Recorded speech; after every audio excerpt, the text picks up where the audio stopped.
Welcome back, finance fans. Let us begin this second segment with the supervision of registered representatives. Supervision of registered representatives. Each member firm must establish, maintain, and enforce written procedures for supervising registered representatives and associated persons to ensure compliance with securities laws, rules, and regulations. To properly supervise their staff and activities, member firms must follow these requirements. Keep and preserve records for supervisory procedures. Review and endorse in writing all transactions executed by registered representatives and all related correspondence. Approve customer accounts and review them periodically to spot and prevent misconduct. Inspect certain locations at least once a year, for example, an Office of Supervisory Jurisdiction or OSJ. Verify the good character, business reputation, qualifications, and experience of all persons being certified for registration and continuously monitor their good standing. Each registered representative must be assigned to a specific supervisor or principal who has passed the appropriate regulatory examination. A supervisor is responsible for reviewing the activities of the firm's registered representatives and reasonably ensuring that the relevant rules and regulations are followed. If regulators discover that a representative has violated an industry rule, one of their first questions is likely to be, who was responsible for supervising that person? The requirement to assign a representative to a designated supervisor exists to ensure accountability for that individual's activities. On the exam, if a scenario-based question asks about clarifying a rule, the correct answer may be to contact the designated supervisor. Registration of representatives and principals. The registration process usually starts with submitting an application to the regulators. This application, known as Form U-4, the Uniform Application for Securities Industry Registration or Transfer, which will be explained in detail in the next video, serves this purpose. Each person who needs to be registered under SRO rules must fill out Form U-4. This form, along with a fingerprint card for identification, is filed with and reviewed by FINRA's Central Registration Depository, CRD.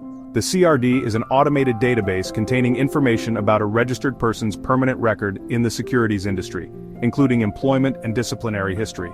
It provides registration details about broker-dealers and registered representatives to state regulators, other SROs, and the SEC. On Form U-4, an applicant must answer questions about their personal background, including residential and business history. The form also asks about any violations of laws or SRO rules, such as whether the SEC has ever issued an order against them related to investment activities.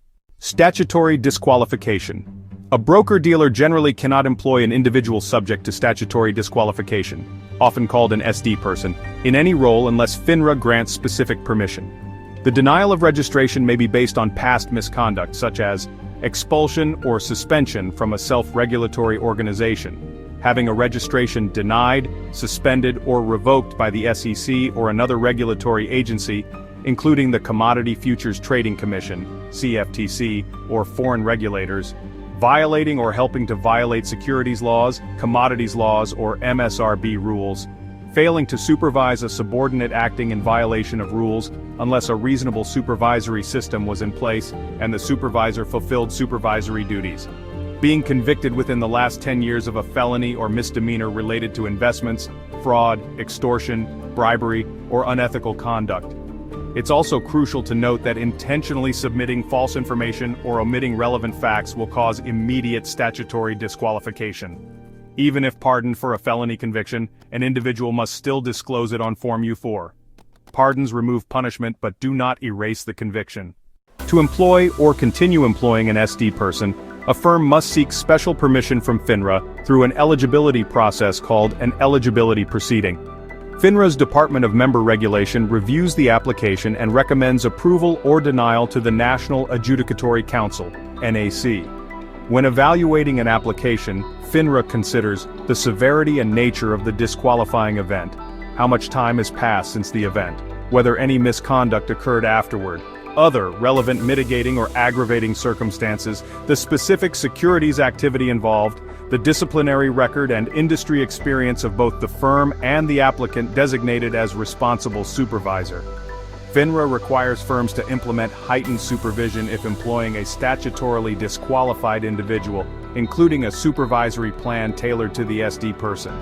Typical elements of this plan entail reviewing and approving all order tickets, correspondence, and new account forms involving the SD person, documenting all supervisory reviews and approvals, holding regular meetings to review the SD person's transactions, promptly addressing customer complaints and forwarding them to the firm's Director of Compliance. Background check. Under FINRA's background check rule, firms are responsible for investigating the good character, business reputation, qualifications, and experience of any applicants applying for registration.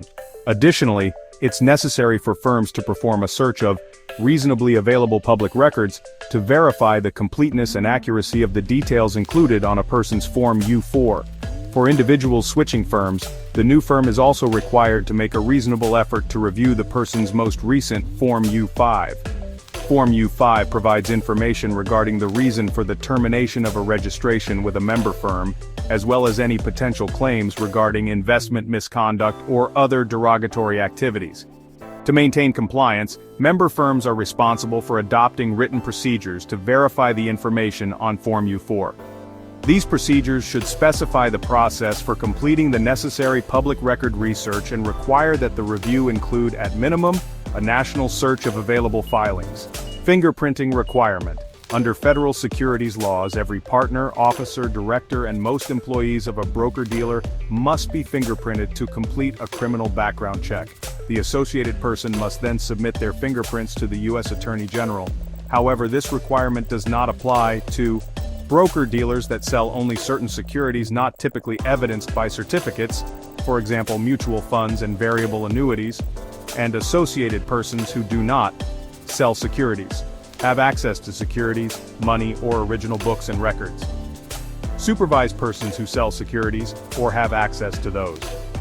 Essentially, if a person comes into contact with funds, securities, or the firm's books and records, the fingerprinting requirement applies. State registration, blue sky rules.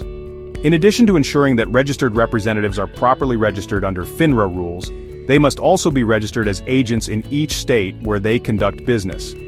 Most states require passing the Series 63, Series 65, or Series 66 examination, each covering state securities regulations found in the Uniform Securities Act, USA. Firms must also submit an application and pay fees to the appropriate state administrators. Similar issues apply to the registration of securities. Each security sold to a client must be either registered blue-skied under state law or be exempt from registration. When multiple states are involved, such as when the representative is in one state and the client in another, the security typically needs to be registered or exempt in each jurisdiction. Continuing education. Registered and associated persons of a member firm are also required to participate in an industry-mandated continuing education (CE) program. The program is divided into two parts. 1. The regulatory element, created and administered by regulators. 2. The firm element, responsibility of each broker-dealer. Regulatory element. Registered representatives must participate in regulatory element training at the 2-year anniversary of their initial securities registration and every 3 years thereafter. This requirement persists as long as the person remains associated with a member firm in a registered capacity. The content of the Regulatory Element CE is prepared by the Securities Industry Regulatory Council on Continuing Education. In the computer-based training, registered representatives learn about compliance, regulatory, ethical, and sales practice standards. During the program, they answer questions based on scenarios presented, using the information they have just reviewed. FINRA will notify a broker-dealer at least 30 days before a registered representative's relevant anniversary date, which is the anniversary of the initial registration or any disciplinary action. The registered representative then has 120 days from that date to complete the regulatory element training. Failure to complete the training within this period will render the person's registration inactive. An inactive registered representative is prohibited from performing any activities or receiving compensation that require securities registration. Rather than requiring a person to make a reservation at a testing center, FINRA has shifted the delivery of the regulatory element to an online format called the CE Online Program. This program allows participants the flexibility to fulfill their CE regulatory element requirement from either a home or office computer. Firm element. Concerning the firm element of continuing education, any registered individual and immediate supervisor who has direct contact with customers in a member firm's securities sales, trading, or investment banking activities is considered a covered person. At least once a year, firms must demonstrate to regulators that they have analyzed and prioritized the training needs of their covered personnel and have developed a written training plan based on that needs analysis. A broker-dealer must keep records documenting the content of its program and the completion of the program by its covered registered persons. Minimum standards for firm element plans require that they improve the securities knowledge, skills, and professionalism of registered representatives. Such training must cover the securities products, services, and strategies offered by the firm, with particular emphasis on general investment features and associated risks, suitability and sales practice considerations, applicable regulatory requirements, inactive status, military duty. After proper notification to FINRA, a registered person of a member firm who volunteers for or is called into active military service shall be placed on special inactive status. During active service, individuals are not permitted to function as registered representatives or contact customers. However, they may continue to receive compensation based on securities transactions that existing clients execute. While performing military service, these registered representatives are not subject to the 2-year inactive status limitation and are also exempt from continuing education requirements. Upon discharge, regulators provide registration relief regardless of whether these registered representatives return to their previous employer or seek registration with another firm. This concludes the segment on the regulation and registration requirements for broker-dealer employees. The next video segment will explore employee conduct and reportable events.